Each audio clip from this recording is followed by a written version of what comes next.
This program contains content that may not be suitable for viewers under the age of 18. Viewer discretion is advised.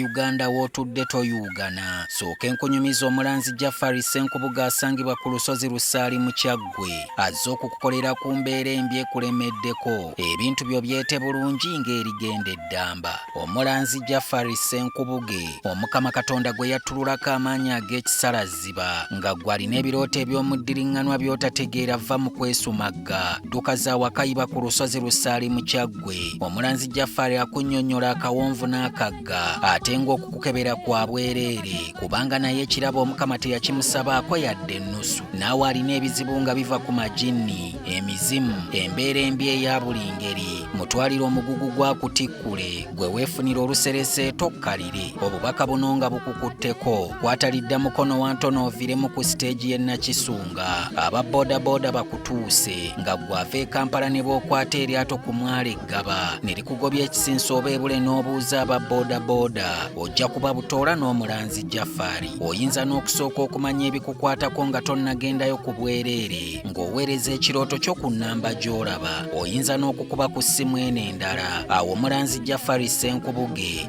ye n'oba ng'omukwasizza kibyago kuserengeta mu Nkulubagga.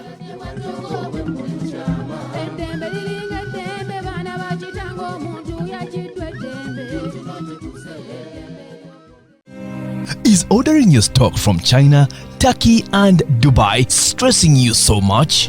Is it taking you months and months for you to get your stock? Just 1, 2, 3 and trade like a boss you are.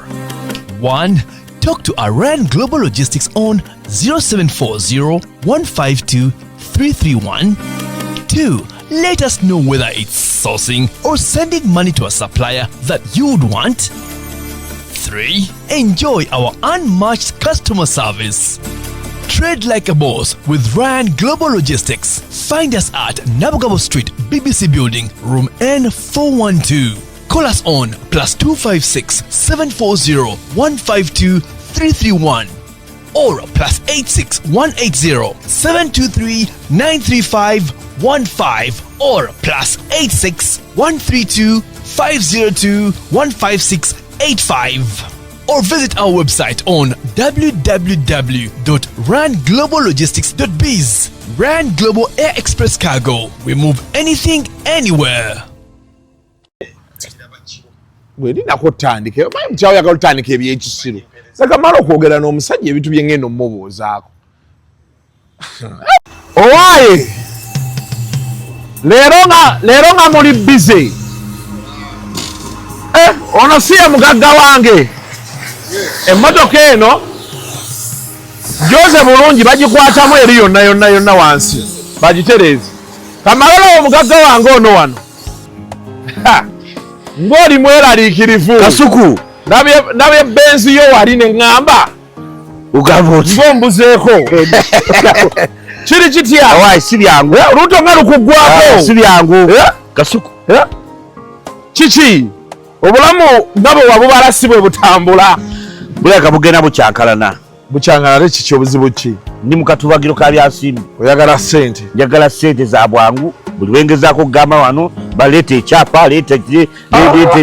ebyobugagga byo naye kati waki tonkubirangako ebyo bintu tubimala buli lunaku tofaayo jangu kutwa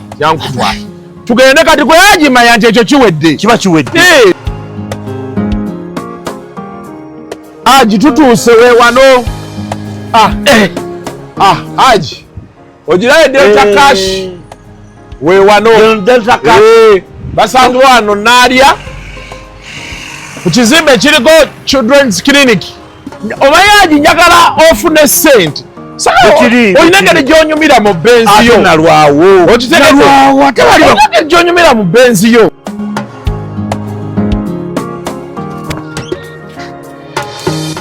onazze kwewola kibadde kitya bulijjo sikimanya nga toli musajja mugezi okitegedde ontaasizza nnyo okimanyi bangambye ebintu bitono nnyo just logbook national id bank statement yokka mu ssaawa 10 nezi nakuba nga nfunye ssaawa 12 ojja nga olina ssente www.deltacash.ug osobola obijjulizaako okwo byonna ssente ne zikusanga okitegedde okimanyi nti baŋŋambye emmotoka yange nsigala nvuga emmotoka bagisigala bakuteeramu traka n'osigala ng'otambula nayo kati ssente njagala ogenda ozigyeyo ate nkukuba oluse tewali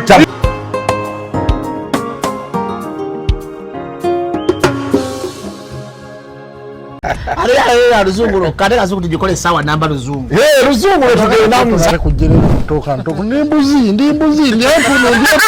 arabuhura bababbi abakyala wereso omuliro mbaine embuto katonda yekyembuto genda wegiwaminge yabaweereza buno bukeeke obutini singa baabumutwale bamumusonseka mu kamwa bwonna n'abufulumiza mu nnyindo kiba alina guno omuggo gwa musa waitisita premium detergent waliwo wanagambye embunda y'akasajja kasendi kalimba bannange esendi bannange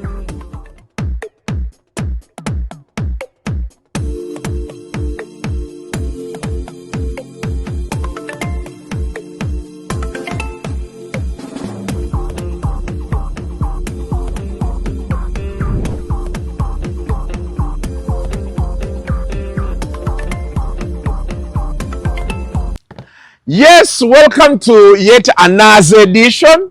of Kasuku Live. Olunaku olwaleero ndine my brother Saymore. Assalamu alaikum. Wa alaikum salam. Kesi eriwa. Akantu kena kuleetera okakutte bulungi akamanyiyo. Kesi eriwa. Akuno siina kesi. Aliji nayo twali wazube. Babitutte byonna ebintu byaweddemu. Ninga yali ewebuka bulala. Mwalimu chocolate santi. Kuno omanyi nina kye nagenda nkola luli naleeteranga abantu amasaati olina omuleetera engatto naye problemu y'abannayuganda eri emu tebamanyi bintu birungi weyagala ekirungi omuntu akikole ki like you appreciate it akikole ki no like appreciate it abantu baffe olaba kati Saymore olaba engatto eno engatto eno is a lot of money it's an Adidas zozo ogiraba n'erinnye mu ttaka anti erinnye ate erina kulinnya mu ttaka yandirinnyeewa mu ggulu naye ngamba nti omuntu mu Uganda twafuna omuze omubi bene South Africa waliwo ekintu kye nayiga omusajja yaŋŋamba South Africa abawala baabo b'abakazi bali wired in a way ndoza kiri just mu system yaabwe bali wired in a way nti bw'oyambala ekintu ekyebbeeyi akiraba era akimanyi era aki-appreciatinga so baatandika okugejinga asooka kugejinga ku ndabikayo okitegedde nti osobola osanga gayi ng'omulaba muyaayeyaye naye omuwala n'alaba essaati n'alaba engatto n'alaba empale n'amubalaabalamu ng'amutegeera okitegedde kati wano mu Uganda twalema otegeera nti Saymore asobola okuba ali awo ng'ayambadde obukadde obwo anti tosobola mumanya ky'otayambala kati olaba kitandika kitya nonta nti ng'oguze ku ssaawa ey'akakadde bw'osanga agyambadde weebale omanya naye ate era omanyi omuntu asobola okwambala ekintu nga kyatamanyi muwendo gwakyo nzijukira nali ngenda graduatinga by then nali tandise okukola ndozaawo nali nkola ku comedy nembwira mama wange gomesi zino oba bazibatale ziriko amayinja bwe gati naye nga gakunkumuka ago amayinja gavaako galina omuntu obuva kati nga ye kyekimunyiiza naye nga tamanyi nti ya bbeeyi yamala jjamba oli n'amugamba gomesiyo nga nnungi n'ayijja mu keesi emu n'agiza mu keesi endala kati wano kyeki kye mmadde nkunyonyola nti abantu be naleeteranga engoye okitegedde ng'olugoye ogenze mu dduuka lwa pawundi 100 kati ngenda kuwa example olaba omujoozi gwa maaniyu omujoozi gwa maaniyu gumu ku stowa ya maaniyu eri megastore kwennyini ku kisaawe guli ku pawundi 100 aga 2 emitwalo musingaana mwetaana kati omuntu osobola ogumuleetera kati ye yamanyiira omujoozi oguva ku yani ono omusajja wa kaboozi ow'omupiira kati abazi kati kalanzi kati kalanzi sigamba nti ebintu byesi birungi naye tebiva ku Old Trafford otegedde kati kalanzi agenda kuguza omujoozi emitwalo 2 oba okitegedde kati gwolowooze nti gwe gumu n'oguvudde ku Old Trafford ku mitwalo 45 now the people will never understand njagala okutegera kiri kimu mu nsonga yo kati oguze ogwana mu 5 ogumpa yes ngutegedde gwa bbeeyi kati gwe nannyini gula mujoozi awo wawoyingira anti kyenjagala okugamba nti abantu be naleeteranga engatto empale essaati ng'ezo they never got to appreciate kyemuleetedde nga ye alaba ekintu kya bulijjo oba okitegera kye ngamba kati kwe kusalawo ne ŋŋamba and by the way ebintu ebimu bw'ogenda okula obitegeera bwe twabeerangawo KFM ng'abantu be batambula bajja ffenna ne batuyiwamu swiiti kati nga neebuuza nnyo waki omuntu atuleetera swiiti kati nkitegeera kati mu bukulu nti buli omu abeera alina kyayagala omuleetereyo one maybe nga bonna tosobola baleeterayo naye ekyokubiri nze nganze abantu nabaleeteranga ebintu ne batabitegeera oba otegere kye ŋŋamba kati ngenda kuwayo example emu waliwo ekintu kyalinga kisipiika bino bisipiika bino ebya Amazon nenjigula like 4 years ago nenjigula nentekamu account yange ya Amazon biki nenjireeta ewaka omukyala n'akitunuulira nga takitegeera okitegedde kati I think last year abeera alaba ebintu n'akiraba ku TV nga bakikozesa nangamba naye gwe tewaleetako ekintu beekiti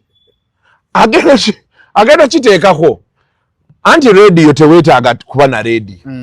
okigamba bugambi nzanyira Capital Radio nekizanya Capital kasito kiconnectinga ku internet nzanyira oluyimba lwa Bebe Cool nekiruzanya kati abategeera kyenkonnyonnyola so benategeera nti some of our Ugandans are classless by the way kyekyanzija n'abawala bawano bajjako amaanyi nkubuulira mu Uganda tukyalinamu abawala alowooza nti neddanze kambeere n'oli omunaku wange kubanga Uganda abanaku bebasinga kati naawo kati bw'otandika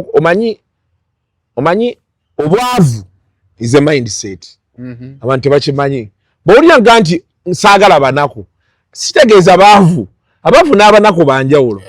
nti nze nakwanako omuwala enansana ne tugenda awantu ne baleeta olusaniya n'alupaakinga olwali lufisseewo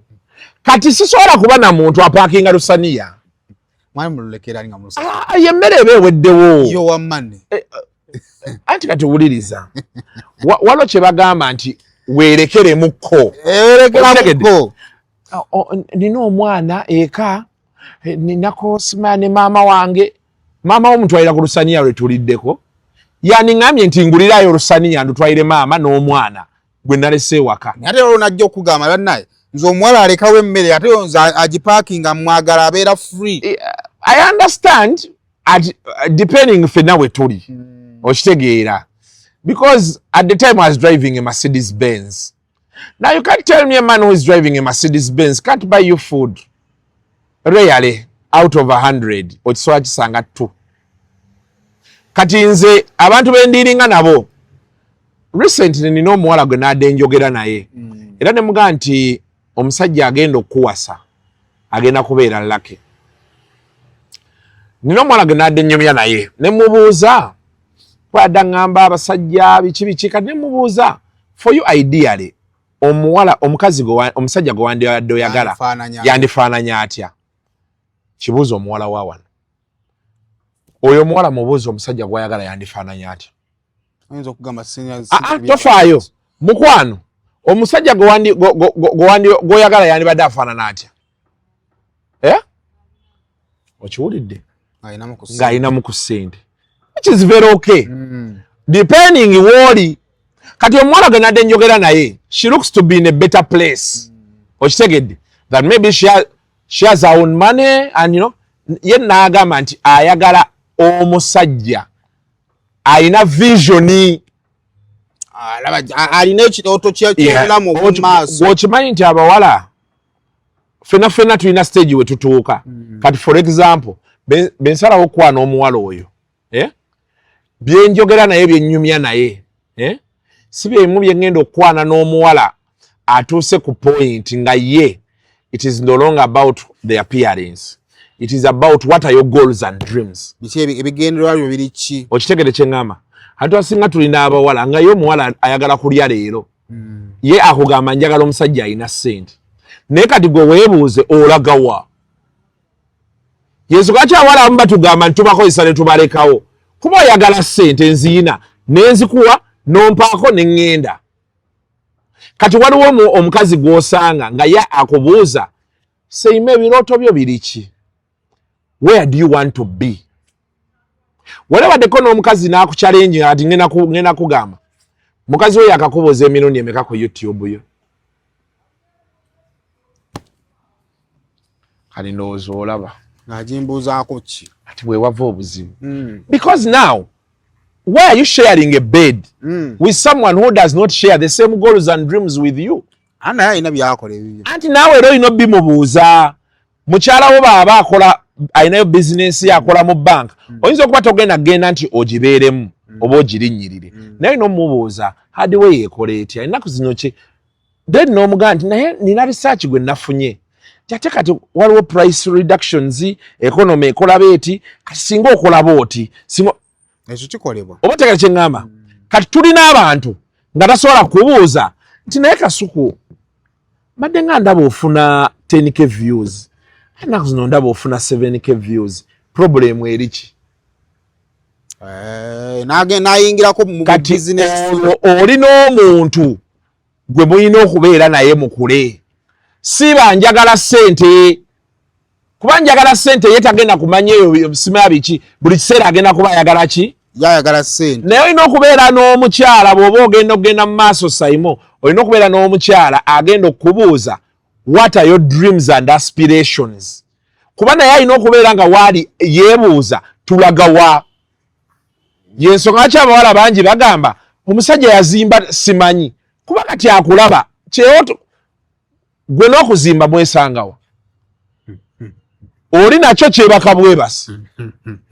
okitegeera bw'omanyi nti wali abasajja ng'alina abadde n'omukazi ng'omukazi tamubuuzangako nti naye guno omwaka olowooza tugenda kukola ki?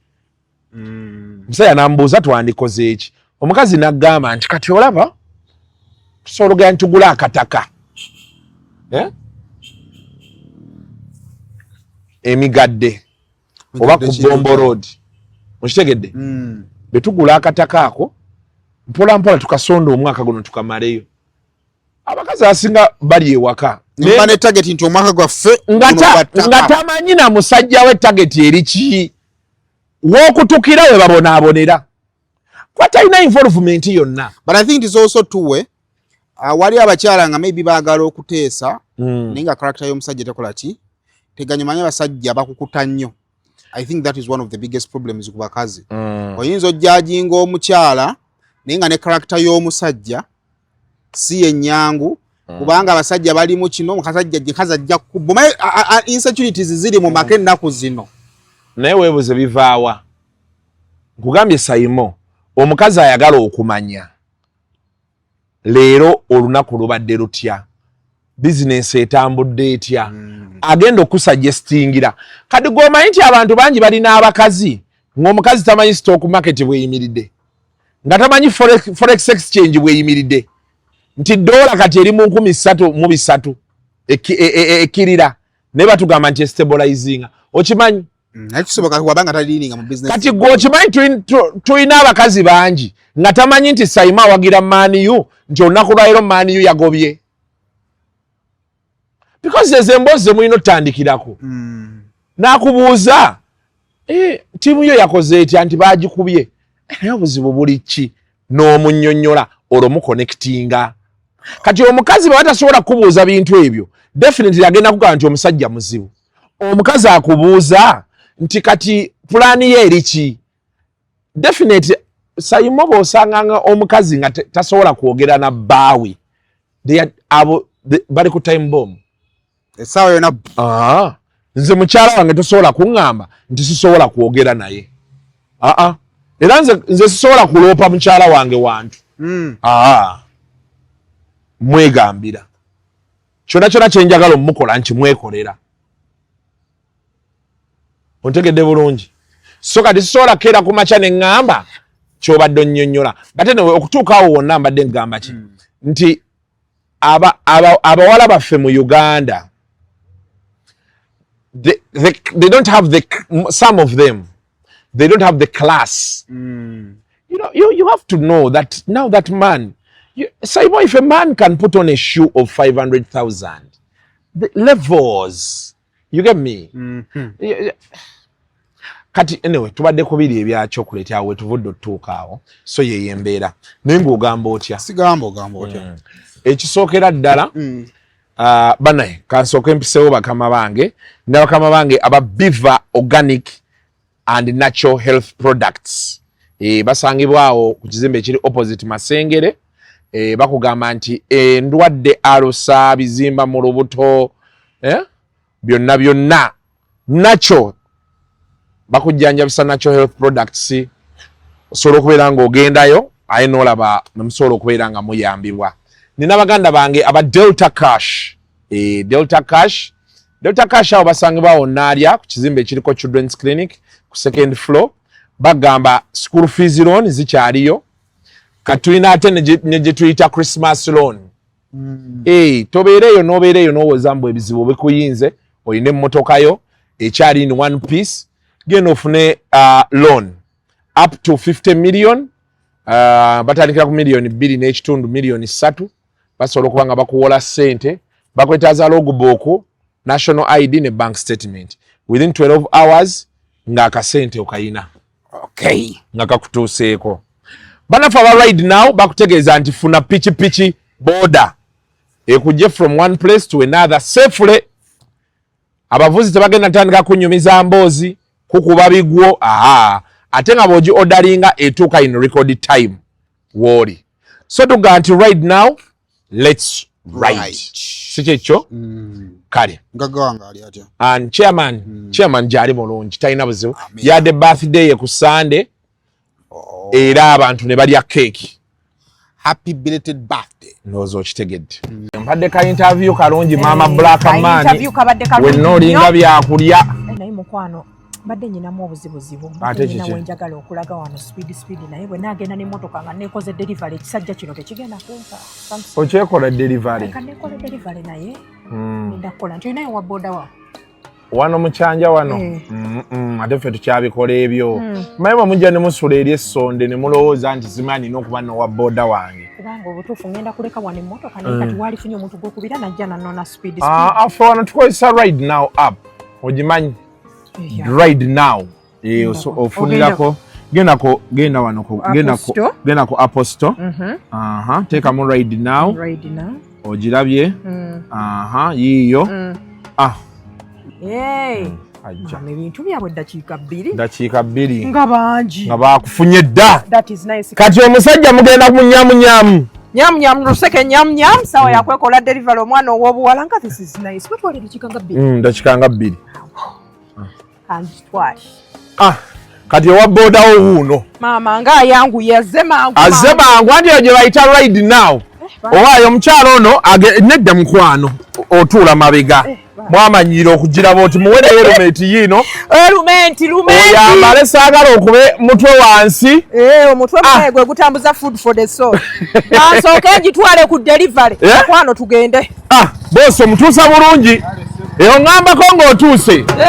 ekyo kye bayita ride now let's ride. Kati awo nga tuvuddewo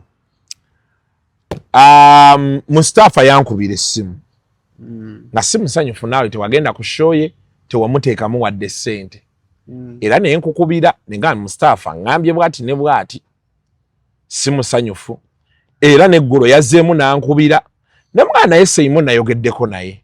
naŋŋamba nti yafuna ebyamukwata nti waaki teyankubira ssimu waki teyampeereza message naye ne mugamba olwedde kyali mu plan ng'agenda kwokyayo waki akyogera omaze obyogerako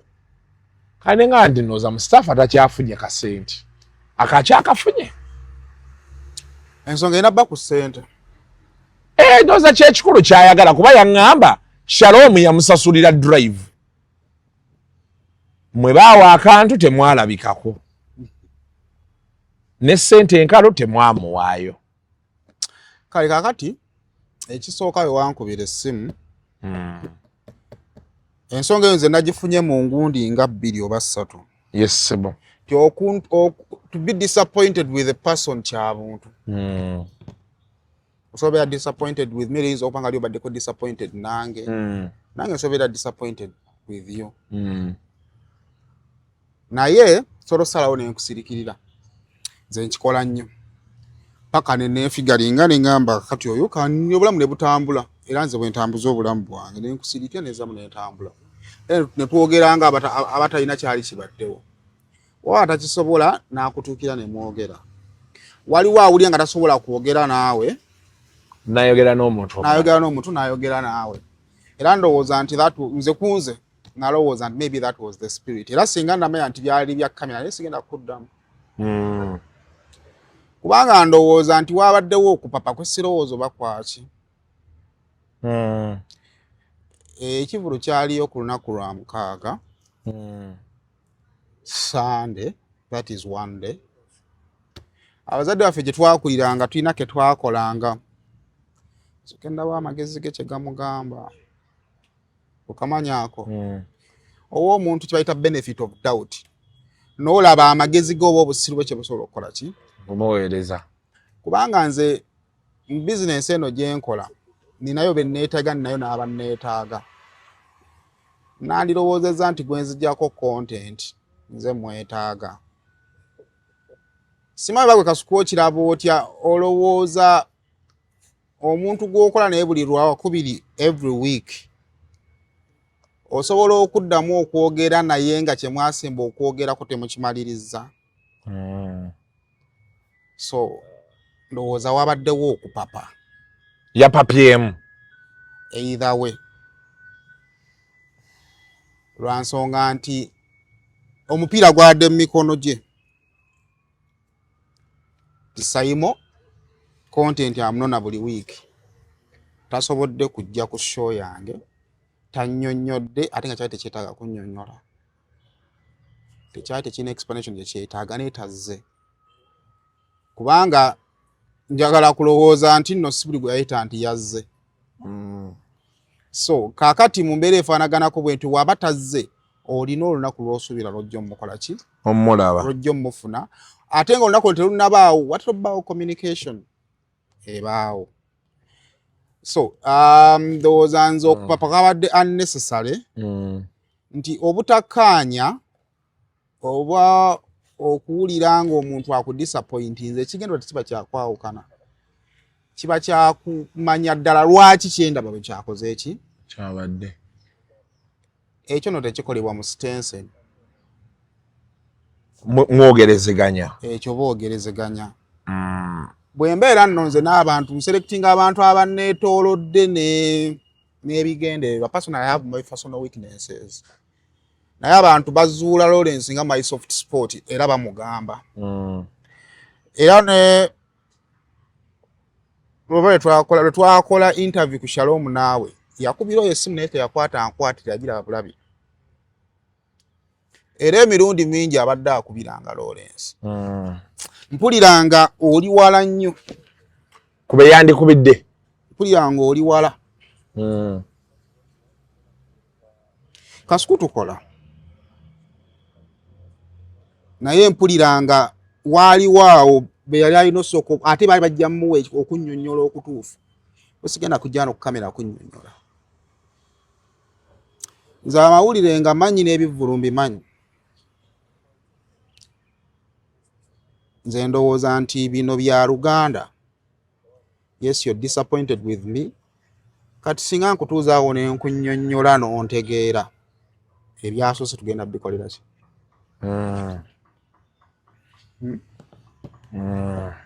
Enkutuuzaawo n'enkweyambulira n'enkubulira nga bwe byabadde because you need an explanation from me. I also thought kuba nange namubuuza ne mubuuza Saymore wamukubidde nangamba teyakubidde. Okitegeera. So ndowooza nti okay nkutuuzizza kati nkunnyonnyodde olunaku lwali bwe ruti olwaddako lwali bwe ruti. Obitegedde. Kati biri ebyasoose tubikolere ki? But then also nze wenjagala okumutegeerera wali wamu abantu abasinga oba Saymore kiringa boolaba bootegeka shoyo actually waliwo yakikolako gundi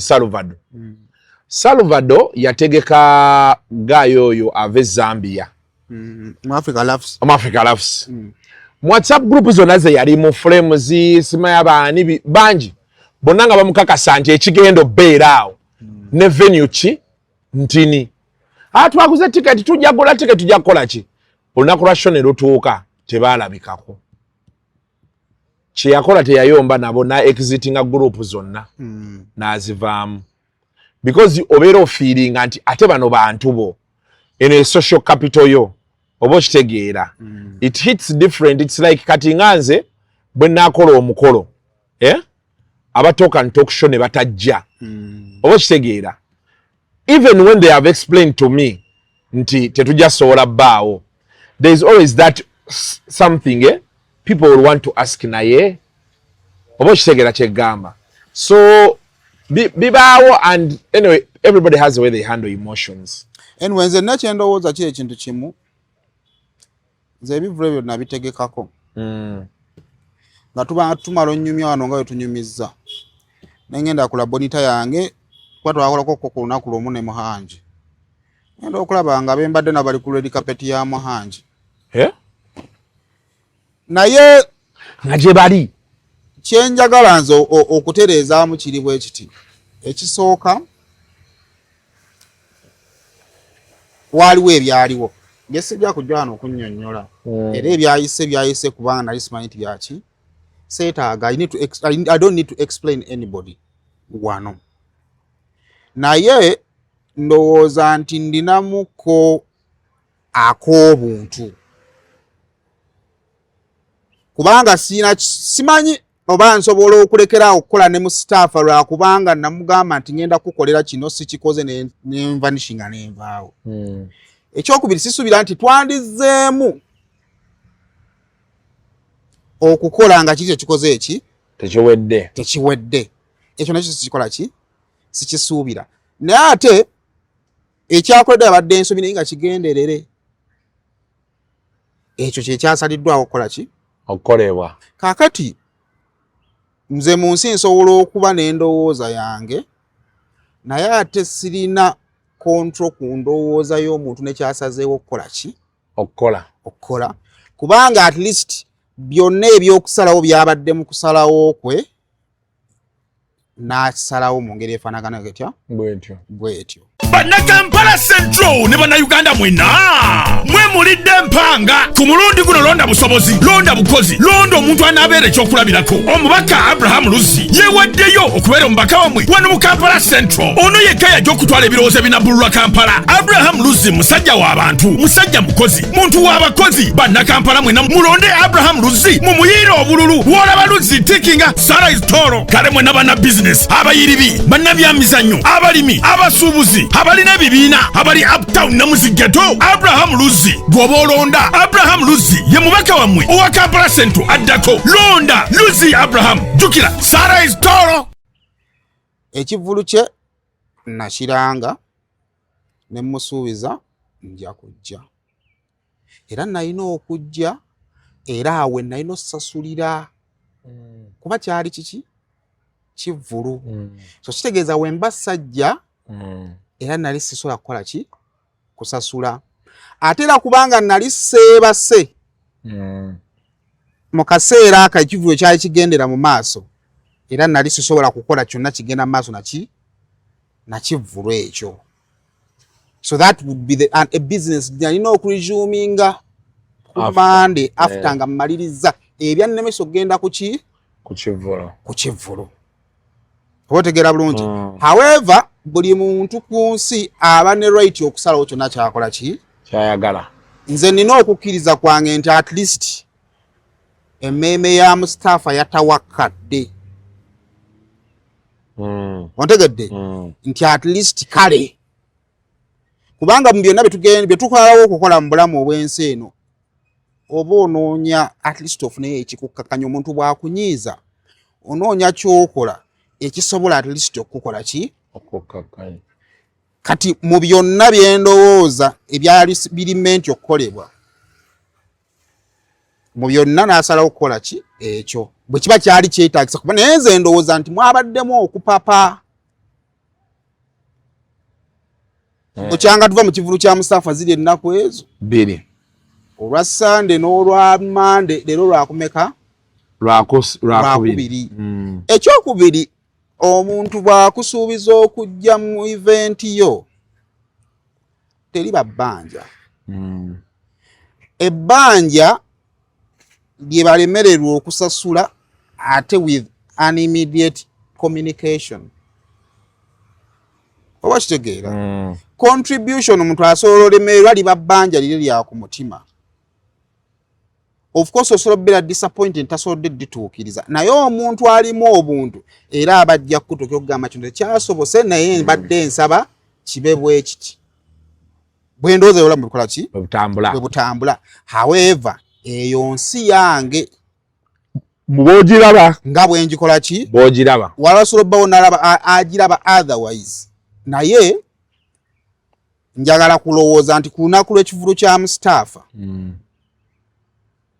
nalemererwa endewe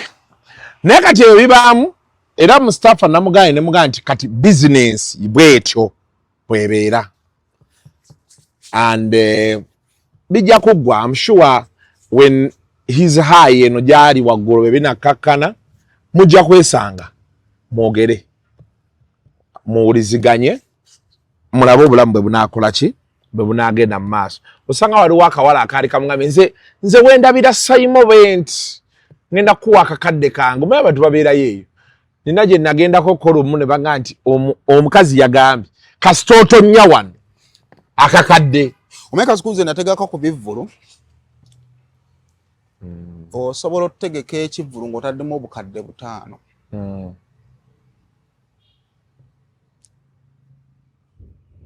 n'okola 4 ate bw'okola 4 nga ku ground awo bakubanjaayo n'omaliriza nga neze wataddemu tozijjeeyo ate nga nezolina bazikoze eki bazisutte kasuku Katonda n'amala akuyamba ng'ogenze waka eyo webasina bakubye esimu nagamba 10,000 gijja ku ssimu essanyu lyoba nalyo yaba Katonda bamuntu wo. Kakati mu nsi nze I use my personal experience okukwatagana n'abantu abalala and ebintu ebyo nze bye sinnyonnyola era we nalemererwa okujja ku kivulu ne ngamba kati ekyo kankireke kiyise sina kyekikolera kubanga omuntu bw'ategeka ekivulu alinda abagenyi be mu kaseera ako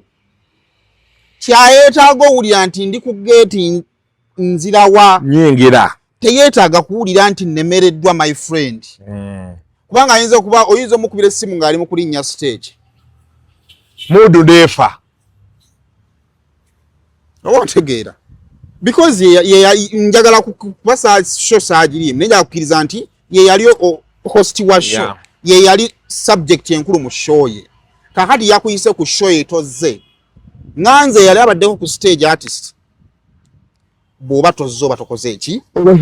toyina kyamaanyi kyosobola kuzza saawa eyo kubanga kyeyeetaaga is your physical presence now bw'obanga tosobodde kugimuwa ekyo kiba kiyise toyina kyakikolera mu bulamu bw'okula olina ebintu by'otandika okukkiriza nti kino kigaanye nekigaana ate nga kigaanidde ki ddala ate n'okikkiriza nti kati ekyo nkirese kiyise gwe naafuna omukisa ogukola ekirala n'akikola n'okireka ne kiyita so on that day kyagaana aya now nalabye ng'oli ne junior mukubidde nsejjere twafunye da trainer bafunye dda trainer mugenda mu ngomye ebyaddala junior bamugambye anywezemu ku footwork abulamu n'omukono guno naye omulwanyi wo ng'alabika ng'eyatidde omanyi kyanzima kye ndabyeko kiri ekintu kimu njagala mwawule ringi n'okwogera mufaita wayinza okuba owaffe kati ekizibu ekiriwo nti engeri Shalom gy'akasuka ennyo mwe mulowooza ye ringi kati twesanze manager ne manager kati obuzibu bwe mulina buli bumu gwolowooza nti nga bwabyogera ku Sunday Nation n'asindika essaala bwe kigenda okubeera mu ringi ekisooka Nsejjere bwe yalabe ku junior twamaze awo twagenze tumulaba yamusiimyeko ebintu bibiri height bannaye yagambye nti eyo height yagambye alinga omusajja ono mukubi ebifaananyi ye aliani Muhammad Ali ani junior mu height yagambye amusingawo katono yagambye alinganga mugundiza wa Muhammad Ali kakati omayinzi nyala ku ebirooto kyoli kati golaba oli awo mutyaba osobola obanga tonnazuula kituufu kyogenda kubeera oyinza oba oliginabba muvuzi wa tuleera ng'ejja mmala kufiira abagambe gikyuseemu n'ogikyusa gamba okiki kyobadde omugagga agamba obusatu obukwata ogivuge obadde enkola akantu nti ate ekintu kiikino kati ate mwe kye mwakoze junior temukimanyi kubanga bwe yayingidde bwati baali balowooza ono Nsejjere aleese boxer Nsejjere yabagamba waawo ono junior balinayo kafaiti naye Nsejjere yayiikira ddala bw'atyo takyayagala kukolera bantu olaba junior ati n'alaba boxer agatono si Nsejjere ani wetusanga Nsejjere atukwata atutwala ulwa balina okutrainingira mwalowooza muli byakukola akantu junior ali serious yatandisa training kati junior ayingira bwati balawo omusajja omuwaggufu akola ki ne bagamba ono ajja bisobola kati ate Nsejjere yakoze ensobi nti bwe yabadde wali ku mulyanga amugamba nti byambalemukko bigiraavu kati ajja bwati bali balengera bwe bagamba nti ono boxer mupya akazze ku trials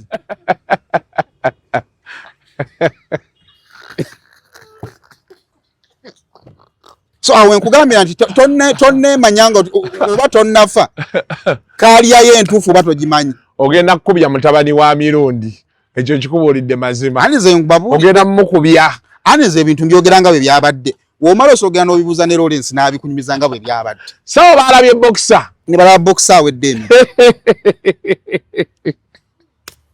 olamu bweseero so kaakati simanyi Shalom oba wali we yali katebe ng'ayogera ku Sunday Nation waakyali Shalom twatandise dda road work katusabe Shalom twatandise road work tulina we twamututte ne bagamba nti ono afaananamu Mike Tyson abulako kujjako bujjanviiri bagambye afaanana Mike Tyson Shalom ayina engeri gy'atambula omukono wano waati wano engeri gy'asekula eddagala kisoboka ekyo kisoboka ekyo ayina engeri gy'atambula omukono waati kyekinu ontegedde bulungi naye ate byawukana kati tuli ku road work ffe bagambye giraavu tetuzambalirawo tusooke tukole road work noona yali tazambadde naye bazimuwaddemu buwi bagenza olanga ezitowa gye zitowamu ne balabanga bwe yayingidde bwe bati bagamba ono boxer kikaaki tubabuusabuusa nti ono junior muwa TikTok so kati kyekyo naye wabanga omusajja asaagamu junior ali serious ffe naffe tuli serious era fight ya junior ne Shalom ejja tugenda kukukubira junior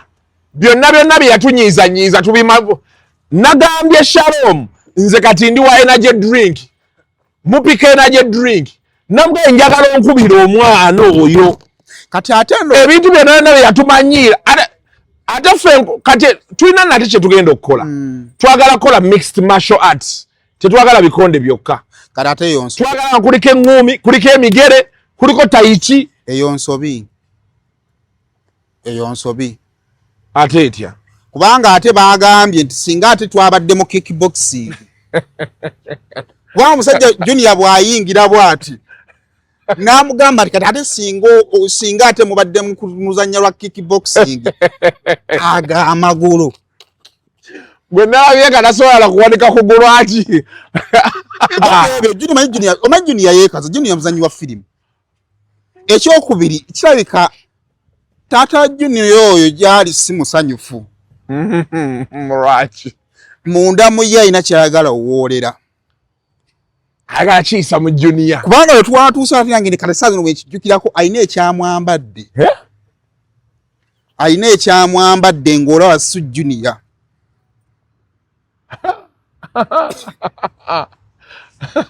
alina ekyamwambadde nga bw'olaba manager ng'ekigambo ayina kingi mbadde sirabako Junior ng'alina emitaafu muno oyo teyali muzeeyi oyo alina ekyamwambadde nga bw'omulaba kati bw'okyogeddeko awo naye ajje ne drip z'amazzi simanyi n'ez'omusaayi simanyi Shalom waayimiridde nti asobola n'okulwana ensi n'ensi twegattiddwako abantu bayitirivu olaba twafunye n'essimu okuva ewa gundi bonna bajja bakubira kakota naye temanyi zonna sente zemwagala babawe bazibawe ku olwo tufe lumu nazo kubanga muyinza obutasobola kubanja lunaku luddako akasente kange ekyokubiri omusajja mugambe tava waka ani Shalom tebasobola kukuba bikonde stranger n'akunyiga weetaaga omuntu olwedda amanyi obwerere bwo omukyala kati kano ke yanobya addeyo tosobola kugenda mu bikonde era ekyo nayo na condition nga tetuna sayininga nti twagala omukyala abeere ng'ali waka era omukyala twagala sayininga nga next of kin with a note wansi nja mulabira singa biba bigenze bubi ebigambo biri wano kati katuuzi kovaano fight eyo talks are still ongoing abalwanyi bo bakkiriza okwekuba buli omu yagambye kati katwemale eggoga akuba munne yamuta ekyokubiri tusaba temuli mpi empi zitya kuba nawulidde abantu b'omu kyanjo omwo Bukoto bagamba nti mukubi wa mpi omuzannyi wammwe kuba omwana wa bodi yadde atuvuga yagambye yagenda kuba bikondo oba wa mpi ekisayiwa ekimanyira so mu nteekateeka eno gye tulimu saa tumanyi omulimu gwe tulimu si kuva mu mbeera notaleka kukuba mpi musajja wange Shalom namubuuzizza kati onoolwanira mu galubindi n'agamba Junior bwegenda okuba mu ddakiika emu nja kuba mmulaba mugenzizeeko galubindi si kipya ne Edgar Davis yasambiranga mu galo jasa alina kufuna gundi azisibe emabega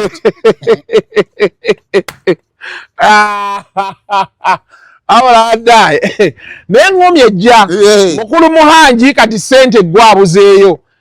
tamuzizo abasajja tebannazaagala bo baagala obawerumu ssente baveemu bwe batookisobole bajja abagule byakiwato agayise mazina maganda tereevu miliyoni 10 byomwazi kwate tugende gundi bajjo mutugule enkuuka y'omwaka bajja atugule nga enkuuka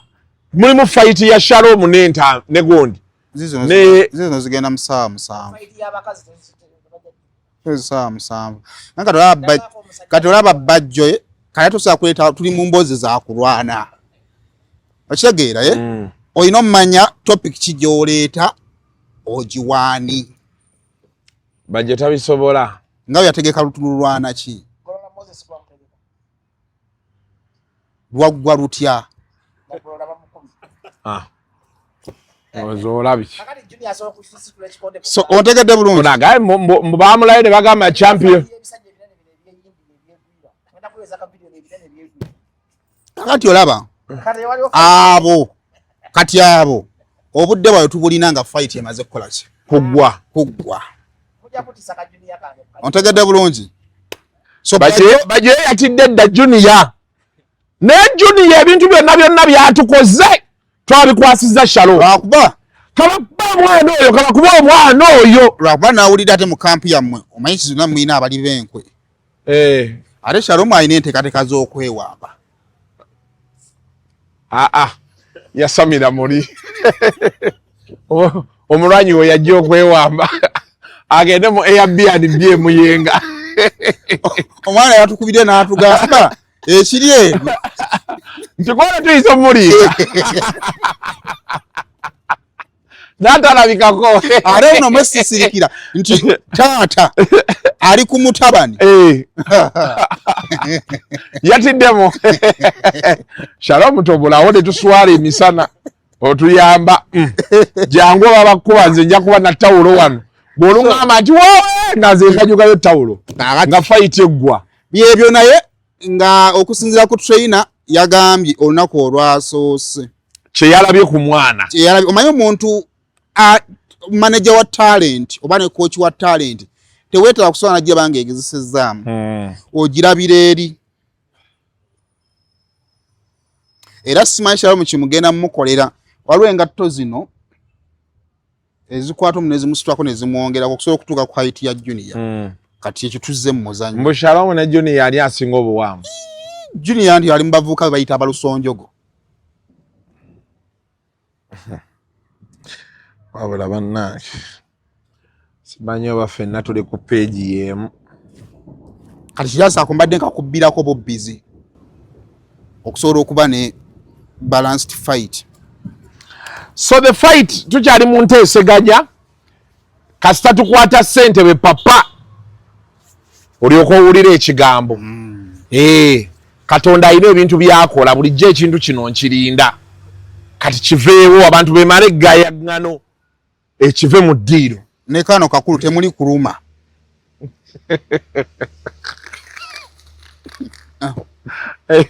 omulwanyi wo yatera okuluma ezo enjogera zammwe ez'omukyalo nti bonnema nkuluma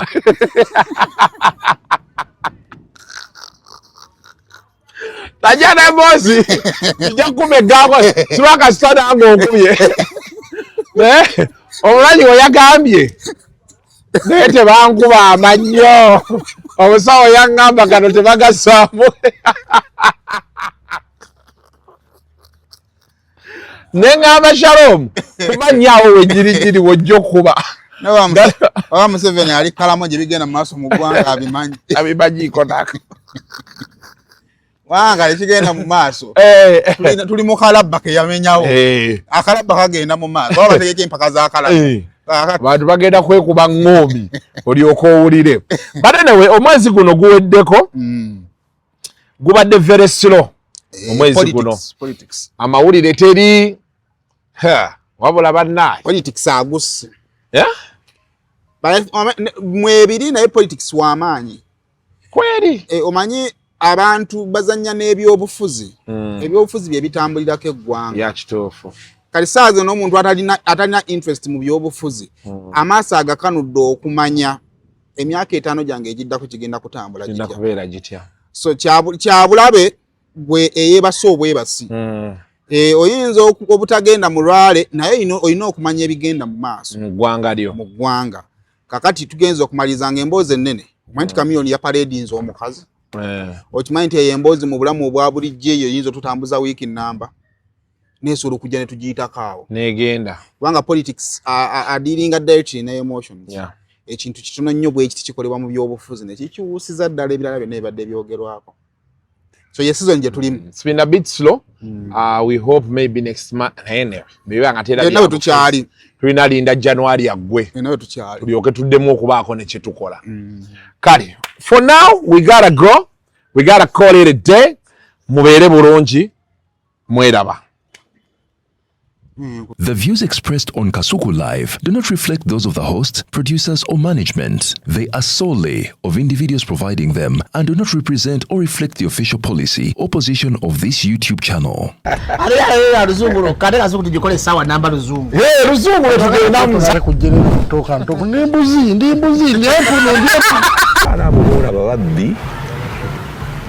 abakyala wereso omuyomba ine embuto katonda yekyembuto genda weegi waaminge yabaweereza buno bukeeke obutini singa baaba omutwale bamumusonseka mu kamwa bwonna n'abufulumiza mu nnyindo. Kibwa alina guno omuggo gwa Musa White Star Premium Detergent. Waliwo wanagambye ebola y'akasajja kasendi kalimba bannange. Esendi bannange.